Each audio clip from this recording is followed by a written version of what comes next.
तो यहाँ पर तात्पर्य में हम देखते हैं कि श्रील प्रभुपाद कह रहे हैं कि जो जब तक किसी के भीतर जिज्ञासा न हो और वो उस जिज्ञासा को पूर्ण करने की कोशिश ना करता हो, वह बुद्धिमान नहीं है। तो मतलब यह है कि यह जिज्ञासा सबके भीतर है, ब्रह्मा से लेकर नीचे की योनि तक सबके भीतर है, लेकिन सबके जिज्ञासा का विषय जो है वो अलग अलग है। लेकिन जो बुद्धिमान व्यक्ति, जैसे अभी ब्रह्मा जी, जो जिन्हें स्वयंभू भी कहा जाता है, स्वयंभू इसलिए क्योंकि स्वयंभू किस लिए कहते हैं ब्रह्मा जी को, कोई बता सकता है?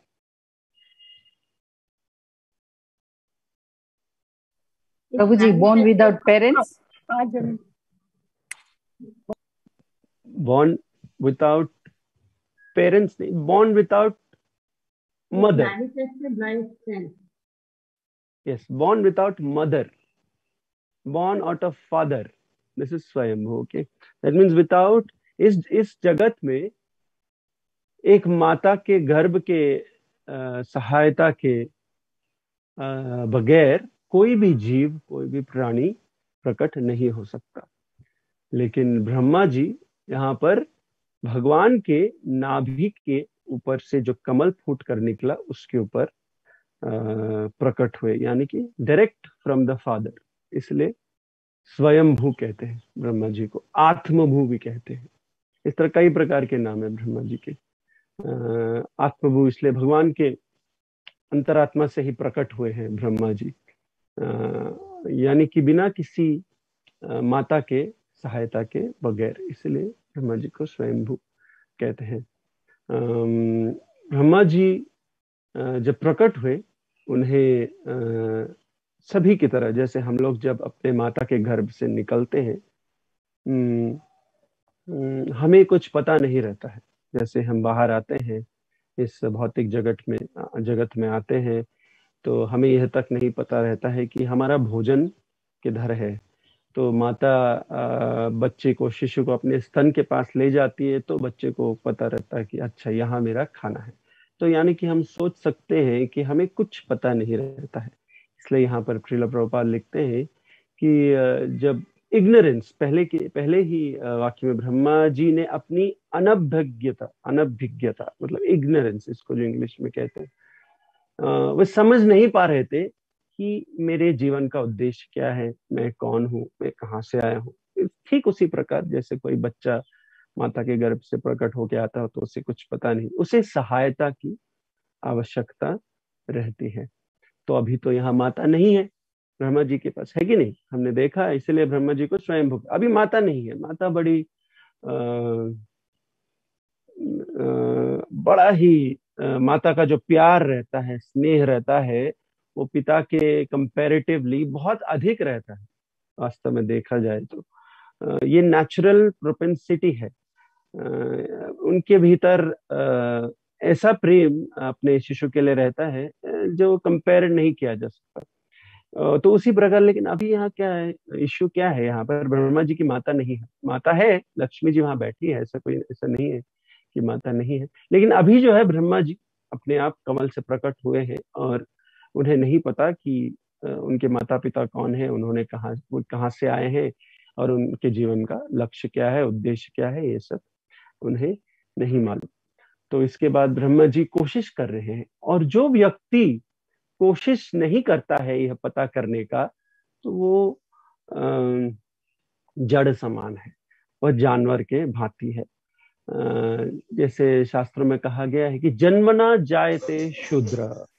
जन्मना जायते शूद्र यानी कि जन्म से हम सभी शूद्र है। शूद्र यानी कि अज्ञानी। अज्ञानी यानी कि हमें कुछ पता नहीं है कि जीवन का वास्तविक उद्देश्य क्या है। और जो व्यक्ति पता करने की कोशिश नहीं करता है, तो वो मृत्यु तक शूद्र ही बना रहता है। जैसे जानवर, अभी जानवर जब प्रकट होते हैं अपने माता के गर्भ से, वे ये पता करने की उनमें क्षमता नहीं है, ना ही वे उसमें रुचि रखते हैं।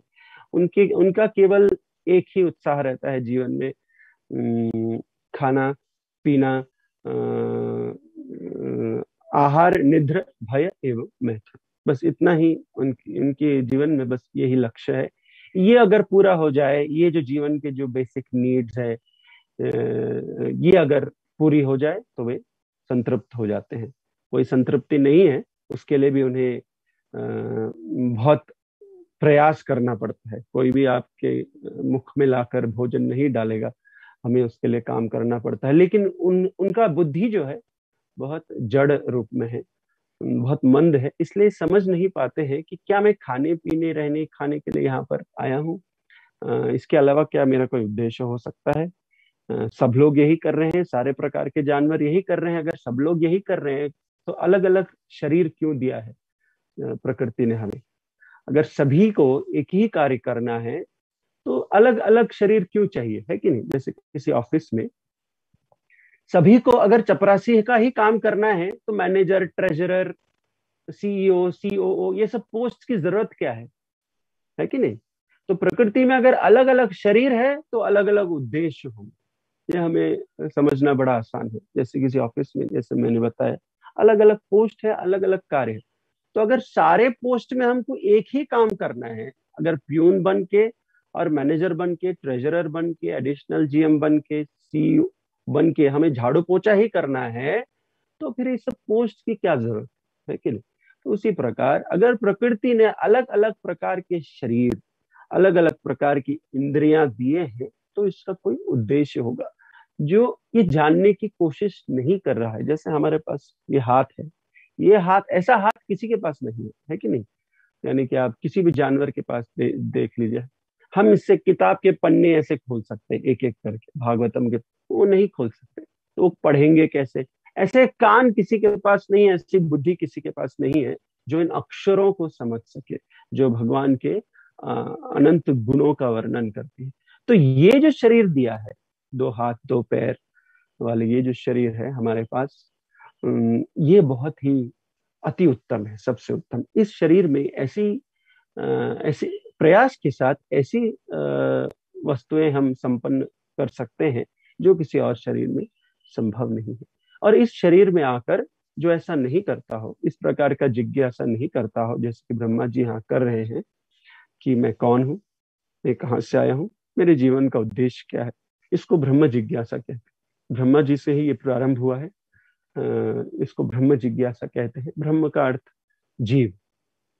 तो ब्रह्मा जी सबसे प्रथम जीव है इस क्रिएशन के, इस भौतिक प्रकृति के। तो उनके अंदर ये जिज्ञासा था, तो उन्होंने इस प्रकार प्रारंभ किया। वेदों का उद्देश्य भी यही है, अथात ब्रह्म जिज्ञासा, अथ अथः ब्रह्म जिज्ञासा जीवस्य तत्व जिज्ञासा, ये वेदांत सूत्र इसी से प्रारंभ होता है।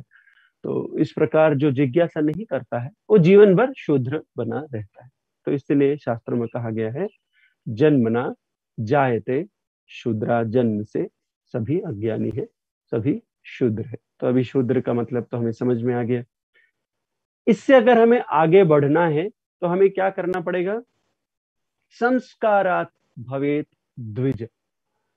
शास्त्रों में कई प्रकार के, वेदों में कई प्रकार के संस्कार का वर्णन है। जैसे जन्म से लेकर मरण तक कई प्रकार के संस्कार किए जाते हैं। जैसे गर्भाधान संस्कार है, केश खंडन संस्कार है, ऐसे बहुत जनेऊ संस्कार है, और पढ़ाई लिखाई जो प्रारंभ करते हैं, अन्नप्राशन संस्कार है, इस प्रकार विद्यारंभ संस्कार, ऐसे मेरे ख्याल से कम 12 या 14 संस्कार है जो और जो लोग इसे संपन्न करते हैं, इन संस्कारों को इसे सीरियसली लेकर इनको करने की कोशिश करते हैं, वे बनते हैं द्विज। उन्हें द्विज कहते हैं। यानी कि जो क्षत्रिय और ब्राह्मण जाति कुल में जो ब्राह्मण एवं क्षत्रिय गर्भ से जो उत्पन्न होते हैं, उन्हें द्विज कहते हैं, क्योंकि वे ये सारे संस्कार करते हैं। तो यानी कि ये शूद्र से बेहतर हो गए, अपने आप को इन्होंने अलग कर लिया, अपने आप को इन्होंने सुपीरियर प्रूव कर लिया। यानी कि आप देख सकते हैं, मनुष्य में ही अगर कोई शूद्र है तो उसमें भी विभाजन हो गया है, एक बन गया द्विज, एक बन गया शूद्र। तो शूद्र से अलग द्विज हो गया। क्यों? वे संस्कार करते हैं, वे सांस्कारिक है, सिविलाइज्ड, सिविलाइज्ड, जैसे uncivilized and civilized human beings, correct. तो वैसे शूद्र और द्विज, तो इस प्रकार के वे संस्कार संपन्न करके अपने जीवन को शूद्रों से अलग खुशहाल बनाते हैं। इन संस्कारों को अच्छी तरह से करने के बाद उनकी बुद्धि बढ़ जाती है। उनकी बुद्धि, क्योंकि वे लॉ जो है, जो शास्त्र में जो लॉ दिया गया है, जो प्रक्रिया दिए गए हैं, उसे बड़ी अच्छी तरह निभा रहे हैं, इसलिए वे बुद्धिमान कहलाते हैं। और उनकी बुद्धि वर्जित होते रहती है क्योंकि वे ये संस्कार कर रहे हैं ढंग से, तो भगवान उन्हें बुद्धि देते हैं। और जी में बुद्धि बढ़ जाती है। जन्मना जायते शूद्र संस्कारात भवेत द्विज वेद पाठात, तो वो वेदों का पठन पाठन करते, वेद पाठात भवेत विप्र, वेद पाठात भवेत विप्र, फिर वे पंडित बनते हैं। क्योंकि संस्कार करने से ही, हमारे संस्कार का अर्थ है प्यूरिफिकेशन, यानी कि हमारे भीतर जो है स्वच्छता जो लेके आने, हमारी इंद्रियों को स्वच्छ करने का एक टेक्निक है, तरीका है। तो हमारा मन, इंद्रियां जब शुद्ध हो जाती है, हमारे अंदर भीतर ये जो जिज्ञासा जो है वो बढ़ती है कि हम कौन हैं, हम कहाँ से आए हैं, हमारा जीवन का उद्देश्य क्या है। तो हम खोलते हैं शास्त्र। तो ये जो शास्त्र जो लोग पढ़ते हैं और शास्त्र पढ़कर उन्हें समझते हैं और उन्हें अपने जीवन में उतारते हैं, उन्हें विप्र कहते हैं, विप्र। तो वेद पाठात भवेत विप्र, तो ये और प्रोग्रेस हो गया, ये एक और कैटेगरी आगे के हो गए। तो यानी कि आप देख सकते हैं कि मनुष्यों में ही, अगर भगवान ने मनुष्य बनाए हैं जो जानवरों से भिन्न हैं, इनके पास अलग इंद्रियां हैं, अगर वे जानवरों जैसा ही व्यवहार करेंगे तो वे शूद्र ही रहेंगे, जानवर ही रहेंगे, अंधकार में ही रहेंगे, अज्ञानी ही रहेंगे। लेकिन धीरे धीरे जो संस्कार करते हैं अपने जीवन में, वे बनते हैं द्विज। और जो उससे भी आगे जब संस्कार सारे करके पठन पाठन करते हैं, वे कहलाते हैं विप्र। ब्रह्मणा ब्रह्म जानाति इति ब्राह्मण, फिर हुआ और प्रोग्रेस। वेदों को पढ़ने से, ढंग से पढ़ने से, एक प्रामाणिक आचार्य के एसोसिएशन में, संघ में रहकर अगर वेदों का हम पठन पाठन अध्ययन करते हैं, तो फिर वे बन जाते हैं ब्राह्मण। ब्राह्मण का अर्थ है जो ब्रह्म को जानता है। ब्रह्म यानी कि जो जीव है, जो स्पिरिट सोल, जो स्पिरिट सोल को जानता है, वो ब्राह्मण है। केवल स्पिरिट सोल को ही नहीं, पर ब्रह्म को भी जो जानता है। ब्रह्म दोनों में अप्लाई होता है। जो स्पिरिट सोल एवं सुपर सोल एवं उन दोनों के बीच का जो संबंध है, इसे जानता है, वो ब्राह्मण कहलाता है। तो अभी हम जान गए शूद्र कौन है, द्विज कौन है, विप्र कौन है और ब्राह्मण कौन है। ये चारों तो हम समझ गए। अब ब्रह्म जानाति इति ब्राह्मण, उसके बाद कर्म ब्रह्मणि भावित भवेत वैष्णव। ये तो सिर्फ जानने से क्या होगा कि मैं जानता हूं कि मैं आत्मा हूं, मैं जानता हूं विष्णु परमात्मा है, मैं जानता हूं हमारे बीच का क्या संबंध है, मैं उनका अंश हूं। लेकिन इतना केवल जानने से बस नहीं, वो ब्राह्मण कहलाता है जो उसे।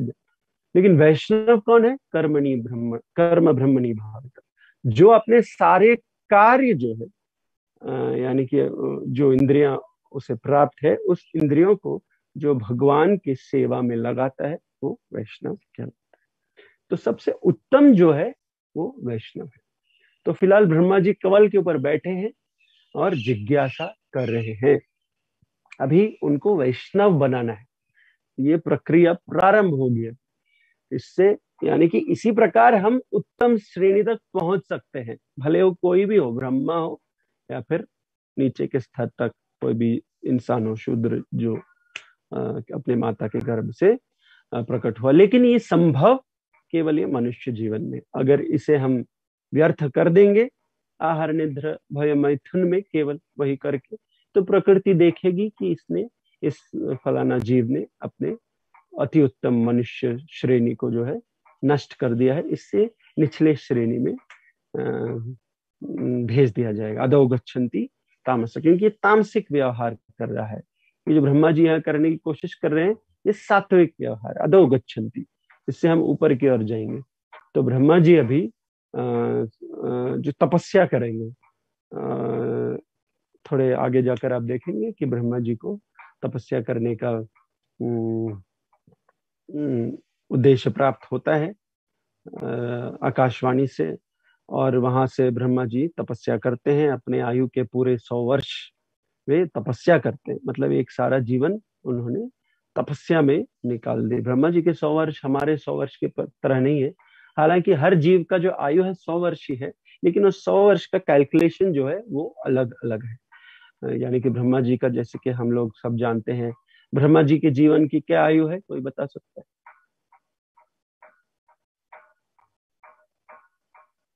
ब्रह्मा जी का एक दिन कितना है? ब्रह्मा जी, चारों युगों को 1000 से जब मल्टीप्लाई कर, हाँ, चतुर्युगी हिसाब है। करेक्ट। तो ये कितने घंटे हुए माता जी ब्रह्मा जी के लिए? ये चारों युग 1000 वर्ष, 12 घंटे ब्रह्मा जी। बिल्कुल सही, बिल्कुल correct. Thank you, thank you. Hare Krishna. तो ये जैसे माता जी ने कहा, ये 12 घंटे हुए ब्रह्मा जी के। यानी कि सतयुग, त्रेता युग, द्वापर युग और कलयुग को 1000 के साथ मल्टीप्लाई कर दीजिए, गुण कर दीजिए, तो इसको इसमें जितने दिन हो जाते हैं वे ब्रह्मा जी के 12 घंटे हैं। तो आप सोच सकते हैं, इसका कैलकुलेशन नहीं है। जैसे कि अभी हुआ सतयुग हुआ 18 लाख वर्ष लगभग, फिर 18 लाख, फिर 12 लाख, 8 लाख, 4 लाख, सब मिला दीजिए, अप्रोक्सीमेटली सम 43 लाख होते हैं। इसको 1000 के साथ मल्टीप्लाई कर दीजिए, ये सिर्फ 12 घंटे हुए। सहस्त्र युग पर्यंतम अर्हद यद ब्रह्मणो विदु। अहर यद ब्रह्मण, अहर मीन्स दिन, ये केवल दिन हुआ ब्रह्मा जी का। फिर उसके आगे भगवत गीता में लिखा है रात्रिम युग सहस्रंतम, मतलब रात्रि में भी ऐसा ही एक कैलकुलेशन है, सेम कैलकुलेशन। दिन ही हुए 12 घंटे, ब्रह्मा जी की रात। तो आप सोच भी सकते कि ब्रह्मा जी एक दिन, उनके कितना टाइम है उनके पास। हालांकि उनके लिए वो 100 वर्ष है। जैसे कि हम देखते हैं मच्छर हो या चींटी हो, उनकी मच्छर जैसी होती है उनकी आयु डिपेंड्स कौन से ब्रीड के हैं, स्पीशीज के, मतलब लगभग लेट्स से जो कीड़े होते हैं छोटे कीड़े मकोड़े, 7 दिन, 5 दिन, 2 दिन, जैसे उनकी आयु होती है। लेकिन ये उनके लिए 100 वर्ष ही है, उनके हिसाब से 100 वर्ष ही है। उनके लिए बहुत अधिक समय है। उसी में, इस 2 दिन में, इस 4 दिन में वे पैदा होते हैं, वे बड़े होते हैं, वे अपने बच्चे पैदा करते हैं, फिर वो बूढ़े होते हैं, फिर मर जाते हैं। ये 2 दिन में उनका ये सब कुछ हो जाता है। ये उनका 100 वर्ष है। तो इसी प्रकार ब्रह्मा जी का ये 100 वर्ष उन्होंने तपस्या किया। तो सोचिए किस प्रकार का कठिन तपस्या ब्रह्मा जी को करना पड़ा, यानी कि उस स्तर से, अज्ञानता के स्तर से ऊपर आने के लिए। और हमें क्या इतना करना है? नहीं, हमें बिल्कुल ऐसा कुछ करने की आवश्यकता नहीं है। ये चैतन्य महाप्रभु की कृपा है। जब चैतन्य महाप्रभु आए 500 वर्ष पहले, जब उन्होंने आकर देखा कि एक भी ब्राह्मण बचा हुआ नहीं है। जब तक ब्राह्मण बचा हुआ नहीं है तो सिखाने वाला कोई नहीं रहेगा शूद्र को, है कि नहीं? तो अगर सारे शूद्र है, एक शूद्र दूसरे शूद्र को सिखाएगा, एक अंधा दूसरे अंधे को सिखाएगा कि क्या प्रकाश है और क्या रंग है, तो इसमें बहुत गड़बड़ हो सकती है। इसीलिए चैतन्य महाप्रभु ने कहा ये रहने दो, ये विधि रहने दो कि ब्राह्मण सिखाएगा शूद्र को फिर उससे ब्राह्मण बने। ये संभव नहीं है।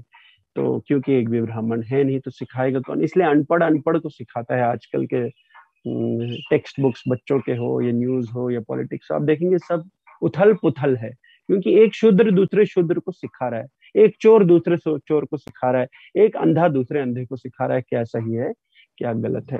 तो ऐसे समय में, कलयुग के इस समय में, इस प्रकार से प्रोग्रेस करना बहुत ही कठिन है। तो इस चैतन्य महाप्रभु ने निश्चय किया, मैं इनको एक झटके में वैष्णव बना दूंगा। तो उन्होंने खोला अपना पिटारा, जो हरे कृष्ण महामंत्र जो छिपा हुआ था शास्त्रों में, उससे निकाला और सबको फ्री में बांट दिया बिना तपस्या के, और कहा इसे आप जाप कीजिए, हरे कृष्णा कृष्ण कृष्णा हरे हरे, हरे राम राम राम हरे हरे। इसे आप ध्यान पूर्वक जाप जाप कीजिए, तो आप सभी वैष्णव बन जाएंगे।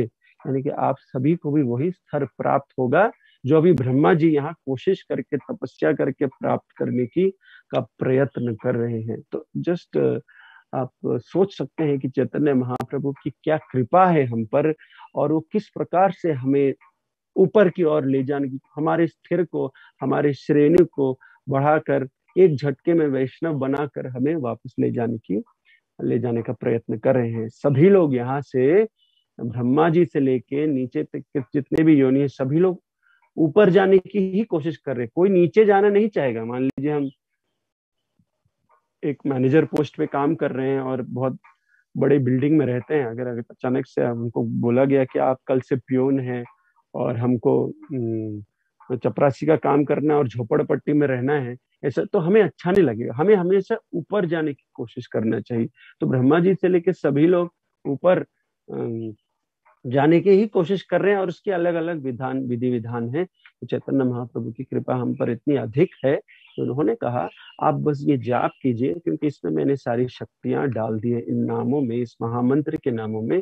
जो चैतन्य महाप्रभु कह रहे हैं, इस मंत्र को ना बदलना है, ना इसको उल्टा करना है, ना उसको सीधा करना है, जैसे बोला गया है वैसा ही करना है। और जब कोई व्यक्ति जैसा बोला गया है वैसा करता है तो भगवान बड़े प्रसन्न हो जाते हैं। भगवान ने अभी ब्रह्मा जी को तपस्या करने के लिए कहा, ब्रह्मा जी ने कोई ऑप्शन नहीं पूछा भगवान से, ये तपस्या कितने साल करना है, या फिर इस तपस्या में कोई छूट है, कोई डिस्काउंट है, कोई थोड़ा सा 50 साल करने से बस है, ऐसा कुछ ब्रह्मा जी ने नहीं पूछा। जैसा बोला गया वैसा किया। और जो ऐसा करता है, जैसे आचार्य कहते हैं, उस अनुसार जो व्यवहार करता है वो बड़ा ही जल्दी प्रगति करता है इस मार्ग पर।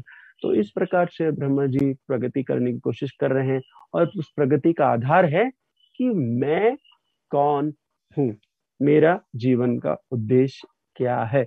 इसको पहले ब्रह्मा जी ने स्वयं से ढूंढने का प्रयत्न किया है कि नहीं।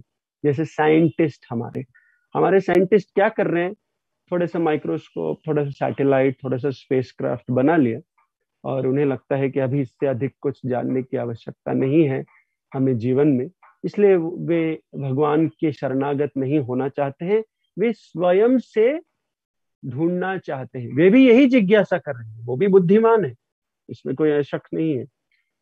वे भी बुद्धिमान है, वे कोशिश कर रहे हैं, लेकिन छोटे छोटे इंस्ट्रूमेंट्स, जैसे कि अगर जैसे वो तालाब में जो मेंढक कहानी जो प्रभुपाद हमेशा कहते हैं, मेंढक एक स्कूल में हमें स्केल मिलता है ना, 30 सेंटीमीटर का स्केल, वो लेके बैठा है और इससे वो नापने की कोशिश कर रहा है क्या कहते हैं, विशाल महासागर को। कोई एक स्केल लेके विशाल महासागर को नाप नहीं सकता, क्योंकि उसका जो मित्र जो महासागर देख कर आता है, और ये मेंढक रहता है छोटे से एक झील में जो तालाब में रहता है, उसके पास एक स्केल है। वो सब कुछ उस स्केल के मेजरमेंट के आधार पर, सारा जो भी वो जो जानता है और जो नहीं जानता है, जो ज्ञान है जो अज्ञान है, सबको उस स्केल से मेजर करने की कोशिश कर रहा है। इसलिए हमेशा वे गलती करते हैं। साइंटिस्ट ऐसे ही है हमारे जो आधुनिक युग के जो लोग हैं, जो बिना इस प्रामाणिक परंपरा प्रणाली के अंतर्गत बिना अपने आप से जो सीखना चाहते हैं, उन वे हमेशा असफल ही रहेंगे, या फिर अलग अलग कंक्लूजन।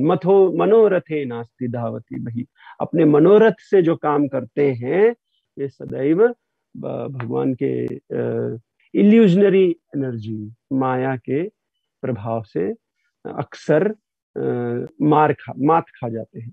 तो उसी प्रकार जैसे वो मेंढक है, जब उसके मित्र ने आके कहा कि जो विशाल महासागर जो है ये इतना बड़ा है, तो मेंढक ने अपने स्केल को लिया और मेजरमेंट करने लगा, होगा इस 50 गुना होगा, 100 गुना होगा। इस प्रकार जो हमारे साइंटिस्ट है, एक स्पेसक्राफ्ट, एक सैटेलाइट और एक मोबाइल फोन लेके बाहर जा रहे हैं और सोच रहे हैं अभी हम सब लोग पता कर लेंगे कि ये कहाँ से प्रारंभ होता है। तो ब्रह्मा जी भी इसी प्रकार इनिशियली उन्होंने भी ऐसा ही क्यूरियोसिटी दिखाया, इस कमल के ऊपर स्थित मैं कौन हूँ, यह कमल कहाँ से फूट कर निकला है, इसके नीचे कुछ अवश्य होना चाहिए, और जिससे यह कमल निकला है उसे जल के भीतर होना चाहिए, है कि नहीं। ब्रह्मा जी अपना लॉजिक का प्रयोग कर रहे हैं। अगर यहाँ से प्रारंभ हो रहा है, मैं देख सकता हूँ कि जो कमल का जो स्टेम, टहनी जो भी है, टहनी जो जल से प्रारंभ हो रहा है, तो जहां से शुरू है इसका रूट जो है वो जल के भीतर ही होगा। तो मैं हो सकता है अगर मैं नीचे जाऊं तो मैं पता कर सकता हूँ। तो इस प्रकार आप देखेंगे कि ब्रह्मा जी पहले इस प्रकार से कोशिश करेंगे, और फिर जब वो सारी कोशिशों में विफल हो जाते हैं, फिर जाकर वे तपस्या प्रारंभ करते हैं। तो इसलिए भगवत गीता में भगवान कहते हैं, जो ज्ञानी जन होते हैं इस प्रकार से कोशिश करते हैं जानने के लिए भगवान को। इसलिए भगवान कहते हैं बहुनाम जन्मनाम अन्ते ज्ञानवान माम प्रपद्यते। अनेक अनेक जन्म तक इस प्रकार वे कभी ऊपर कभी नीचे, कभी ऊपर कभी नीचे करते रहेंगे, और कभी भी पंतस्तु कोटि शतवत्सर संप्रगम्यो वायुरथापि मनसा मुनि पुंगवानाम। इस प्रकार से अगर आप कोशिश करेंगे तो क्या होगा, भले ही आप एक्सपर्ट, मुनि का अर्थ है साइंटिस्ट, जो एक्सपर्ट है, इस प्रकार एक्सपर्ट साइंटिस्ट भी अगर बन जाए और आपका बुद्धि या फिर आपका विमान हवा के वेग से भी उड़ सकता हो, या फिर मन के वेग से भी उड़ सकता हो। हवा का वेग तो हम जानते हैं, जैसे अब एयरक्राफ्ट से हमारे पास रॉकेट से, इससे भी फास्ट बनाएंगे हम लोग आगे जाके, कोई शक नहीं है इसमें। लेकिन मन का वेग तो कोई मेजर नहीं कर सकता। अभी यहाँ पर मैं बैठा हूँ, मैं सोच सकता हूँ ब्रह्मलोक के बारे में, मैं तुरंत पहुंच गया ब्रह्मलोक। तो मन का वेग कितना, अगर मन के वेग, वायु के वेग से भी आप इस प्रकार यह जानने की कोशिश करेंगे कि सब कुछ का, सबका प्रारंभ क्या है, कि विष्णु कहाँ पर है, उनका नाभि कहाँ पर है, कहाँ वहां से प्रारंभ हुआ है, मैं इस प्रकार से वहां पहुंच जाऊंगा, ऐसे कोशिश करेंगे तो भी ये असंभव है। सोप्यस्ति यत् प्रपदस्मिन् अचिंत्य अविचिंत्य बुद्धि। तो यानी कि ये अचिंत्य है, हमसे संभव नहीं है ये पता करना बुद्धि के मार्ग से, ज्ञान के मार्ग से। तो कैसे पता किया जा सकता है कौन सा मार्ग है, जब इतना सारा शास्त्र दिया है, इतना सब कुछ दिया है और इतने सारी विधियां दी है, लेकिन इन सारे विधियों से हम पता नहीं कर सकते हैं, पता नहीं कर सकते। केवल एक ही मार्ग है जिससे हम भगवान को जान सकते हैं। भगवान ने कई सारे मार्ग तो दिए हैं हमें, लेकिन एक ही तरीका है जिससे हम भगवान को जान सकते हैं। वो कौन सा तरीका है, वो कौन सा तरीका है, कोई बता सकता है? भक्ति योग, भक्ति मार्ग। करेक्ट, भक्ति मार्ग, भक्ति योग। तो भक्ति करने से क्या करते हैं भगवान, हमने भक्ति किया, कोई और ज्ञान योग कर रहा है, कोई कर्म योग कर रहा है, लेकिन भक्ति करने से, भक्ति में जैसे हमने देखा, भक्ति यानी कि वैष्णव, वैष्णव क्या करता है, भगवान की सेवा करता है। तो भक्ति, ये जो सेवा भाव जो है वो किसी और योग में नहीं है, इसलिए भक्ति योग सबसे उत्तम है। और जब हम भक्ति योग करते हैं तो हम कैसे देख सकते हैं भगवान को? भगवान अपने अहेतु की कृपा से हमारे ज्ञान चक्षु खोल देते हैं। इसीलिए कहा जाता है कि जो भक्ति गीता को अच्छे से समझ सकता है और कोई नहीं समझ सकता। ठीक है, वेरी गुड। तो ज्ञान चक्षु अगर हमने खोल दिए, भगवान ने हमारे ज्ञान चक्षु, तो क्या हम भगवान को देख पाएंगे? मान लीजिए हमारे चक्षु खुल गए, फिर क्या हम देख पाएंगे भगवान को? केवल ज्ञान चक्षु, यहाँ पर सबसे प्राइमरी इंपॉर्टेंस क्या है भगवान को देखने का? टीचर मास्टर, गुरु जी, गुरु की शरण लेना प्रभु जी। ओके, शरण ले लिया, चैंटिंग द होली नेम प्रभु जी, हम भगवान को देख, भगवान की नाम गुरु रूप लीला का श्रवण करना, शुद्ध भक्तों के द्वारा श्रवण करना, श्रवण ही नहीं, श्रवण से हम भगवान को देख सकते हैं प्रभु जी, श्रवण की विधि से, यही कलयुग का ये बताया गया है। ठीक है, ये सब कर लिया हमने, लेकिन क्या भगवान हमारे सामने आके खड़े हुए हैं अभी? वो मेरा सवाल वही है, कैसे देख अनुभव प्रभु जी, अपना अनुभूति से रियलाइजेशन। Okay, correct. हाँ, फिलहाल हमें, जब हम भक्ति योग हम कर रहे हैं, हमें अनुभूति हो रही है भगवान का, करेक्ट। लेकिन भगवान, जैसे अभी ध्रुव ने तपस्या किया, काफी समय तपस्या किया, नारद मुनि ने तपस्या किया, प्रहलाद ने तपस्या किया, उन्होंने ये सब कर लिया था पहले से ही, है कि नहीं? लेकिन भगवान कब आए? भगवान मेरा कहने का उद्देश्य यह है, भगवान को हम तभी देख सकते हैं जब भगवान चाहते हैं। हमारी इच्छा से हम भगवान को नहीं देख सकते हैं, ये मैं बोलने की प्रयास है कि नहीं? हमने, हमारे चक्षु खुल गए तो ये, इसमें कोई जरूरी नहीं है कि हम इमीडिएटली भगवान को सामने देख पाएंगे, नहीं। हमने भक्ति कर ली, इससे भी हम सामने, भगवान की जब इच्छा होगी और जो व्यक्ति भगवान के इच्छा अनुसार भगवान को देखना चाहेगा उसे भगवान बहुत तुरंत बहुत जल्दी देख जाएंगे। जो व्यक्ति अपनी इच्छा से भगवान को देखने का प्रयत्न कर रहा है उसे लंबा लंबा सा वेटिंग करना पड़ेगा। अब समझ रहे मेरी बात? यहाँ पर मैं क्या बोलने की कोशिश कर रहा हूँ, वो श्लोक क्या है जहां पर हम जीभ से अतः श्री कृष्ण नामाधि न भवेद ग्राह्यम इंद्रिय, हम अपने इन इंद्रियों को जितना भी फर्स्ट क्लास बना ले, हम अपनी इच्छा से भगवान को कभी देख नहीं पाएंगे। फिर कैसे देख पाएंगे? स्वयं एव स्फुरति अधः, भगवान जब स्वयं हमें अपने आप को दिखाने की चेष्टा करते हैं तब हम भगवान को देखते। कोई भी भगवान को इस प्रकार से जबरदस्ती लेकर नहीं आ सकता। लेकिन भक्ति का क्या एडवांटेज है?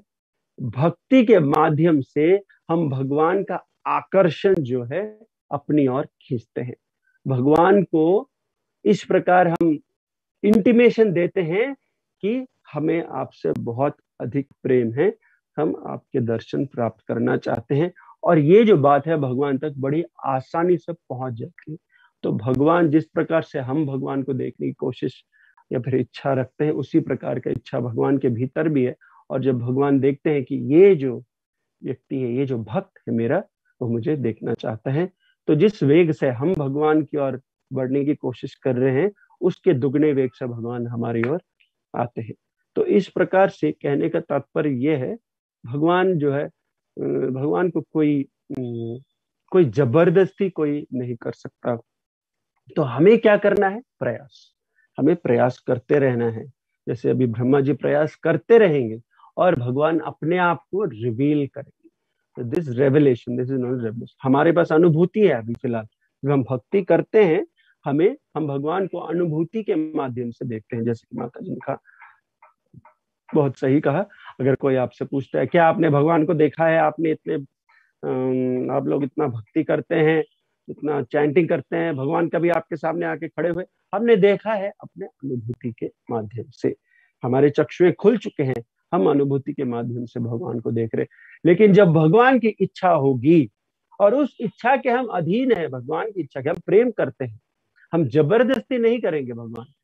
जब भगवान की इच्छा होगी हमें देखने की तो भगवान हमें देखेंगे, और जब भगवान हमें देखेंगे हम भगवान को देख सकते हैं आमने सामने। तो तब तक हमें प्रयास करना है, और ये अनुभूति में वही आनंद प्राप्त होता है हमें जैसे कि भगवान को आमने सामने देखने का आनंद। ये भक्ति योग का सबसे जो उत्तम एडवांटेज है वो ये है, ये किसी और योग में प्राप्त नहीं, ये किसी और योग में प्राप्त नहीं। Direct link, direct contact with Krishna, that is this Hare Krishna mahamantra. दूसरे किसी भी योग में इस प्रकार का प्रैक्टिकल एप्लीकेशन नहीं है जिसमें हम भगवान के साथ डायरेक्ट एसोसिएशन कर सकते हैं, है कि नहीं? सब इनडायरेक्ट है। जैसे कर्म योग में हम इनडायरेक्टली अपने कर्म के माध्यम से अपने कर्म को भगवान के सेवा में लगाकर उस माध्यम से हम भगवान को प्रसन्न करने की कोशिश कर रहे हैं। ज्ञान में भगवान के दिए हुए शास्त्रों को पढ़कर समझकर उस माध्यम से भगवान, हठ योग में, ध्यान योग में हम तपस्या करके भगवान को पहले परमात्मा के रूप में अंदर देखें। किसी में भी डायरेक्ट एसोसिएशन नहीं है। ये जो भक्ति योग है एवं हरे कृष्ण महामंत्र का जो जाप है ये direct, it's like a phone call. हमने फोन उठाया, हमने हरे कृष्ण कृष्ण कृष्ण हरे हरे, हरे राम राम राम। डायरेक्ट भगवान के पास ये बात पहुंच गई है, इमीडिएटली भगवान ने भी रिसीवर उठाया और सुन रहे हैं हमारी बात। ऐसा डायरेक्ट कनेक्शन किसी और योग में नहीं है। इसलिए भक्ति योग में प्रगति बड़ा, जैसे कि हम सब जानते हैं, फास्ट है और सरल भी है। और चैतन्य महाप्रभु ने इसे कहा है। इसे हम लोग ये भक्ति योग के मार्ग पर चलकर, जैसे कि आगे जाकर अब ब्रह्मा जी भी यही कहेंगे कि भक्ति जब तक हम नहीं करेंगे तब तक भगवान अपने आप को रिवील नहीं करेंगे, और भगवान अपने समय से ही हमें रिवील करते हैं। और हमें केवल प्रयास करना है, उस प्रयास में हमें चूकना नहीं है। तो इसी प्रकार श्रील प्रभुपाद भी कह रहे हैं इसी बात को, प्रारंभ में विराट जगत की सृष्टि के विषय में ब्रह्मा के चिंतन का विषय अभी भी मानसिक चिंतकों के लिए जैसे का तैसा बना हुआ है। जैसे साइंटिस्ट मैंने जो कहा, सर्वाधिक बुद्धिमान व्यक्ति वह है जो अपने निजी अस्तित्व तथा संपूर्ण विराट जगत के कारण को ढूंढने का प्रयास करता है। तो हमें केवल प्रयास करना है इसको ढूंढने का। और ये कैसे कैसे प्रयास करना है? प्रामाणिक अधिकारियों के नेतृत्व में हमें प्रयास करना है। प्रामाणिक आचार्यों के, प्रामाणिक प्रणाली से, परंपरा से जो आचार्य आते हैं उनके नेतृत्व में हमें यह प्रयास करना है। अगर हम अपने मर्जी से मनोरथे नास्ति धावति बहि, तो अगर अपनी मर्जी से करेंगे पता करने की, तो हम कभी भी हम माया के चंगुल में आ जाएंगे और कभी हम प्रगति नहीं कर पाएंगे। और इस तरह से वह परम कारण को खोजने का यत्न करता है। यदि तपस्या तथा अध्यवसाय के साथ उसका प्रयास उचित ढंग से संपन्न होता है, तो ये बहुत जरूरी है, उचित ढंग से हमें संपन्न करना है। यानी कि फर्स्ट क्लास होना चाहिए हमारा चैंटिंग फर्स्ट क्लास होना चाहिए, हमारा रीडिंग, हमारा हियरिंग जैसा अगर फर्स्ट क्लास होगा, यानी कि इसमें कोई हमें लेजीनेस नहीं दिखाना चाहिए। जैसे ही हमारा सब कुछ फर्स्ट क्लास हो जाएगा, भगवान स्वयं एवं स्फुरति अद सेवोन्मुखे ही जिह्वा दो, जैसे हम अपने जीव से सेवा करते हैं भगवान का प्रारंभ इस कलयुग में बस इतना ही करना है कि हम अपने जीव से भगवान की सेवा करें। बाकी सब इंद्रियां अपने आप लाइन पर आ जाएंगे और जल्दी ही भगवान स्वयं एवं स्फुरति अद अपने आप को हमारे सामने प्रकट करेंगे। तो उसे अवश्यमेव सफलता का श्रेय प्राप्त होगा। इसमें कोई शंका नहीं कि ऐसा व्यक्ति जल्दी ही सफल हो जाएगा और भगवान के सामने फेस टू फेस बैठकर बात कर सकता है। तो ऐसा समय का हमें सारे बुद्धिमान व्यक्तियों को सदैव व्याकुलता से इंतजार रहता है कि कब हम भगवान को इस प्रकार आमने सामने देख सकते हैं। तब तक भक्तों को भगवान वही आनंद प्रदान करते हैं अनुभूति के माध्यम से, एक्सपीरियंस रियलाइजेशन के माध्यम से। तो जब हम, वरना हम आगे क्यों बढ़ेंगे, है कि नहीं? जब तक हमें अनुभूति का आनंद नहीं मिल रहा हो, हम भक्ति में आगे नहीं बढ़ेंगे। तो भगवान जैसे ही भक्त प्रयत्न करता है, भगवान उसे अनुभूति का आनंद देते हैं, उसे कॉन्फिडेंस देते हैं कि yes you are doing the right thing, और जो आनंद आपको यहाँ मिल रहा है वो मैं ही दे रहा हूँ और ये परमानंद है। और जब आप अपने भक्ति में सफल हो जाएंगे, ऐसा परमानंद का अनुभव हमेशा के लिए कर सकते हैं, इटर्नली सनातन रूप से आप हमारे धाम में आकर इस प्रकार का आनंद हमेशा के लिए अनुभव कर सकते हैं। तो यही उद्देश्य है सभी का, ब्रह्मा से लेकर सभी मनुष्यों का। लेकिन जो ऐसा नहीं करते हैं वे जन्म और मृत्यु के चक्र में सदैव के लिए रह जाते हैं और बाधाओं का अनुभव करते हैं। बहुत बहुत धन्यवाद। अगर इस विषय में आप लोगों का कोई प्रश्न है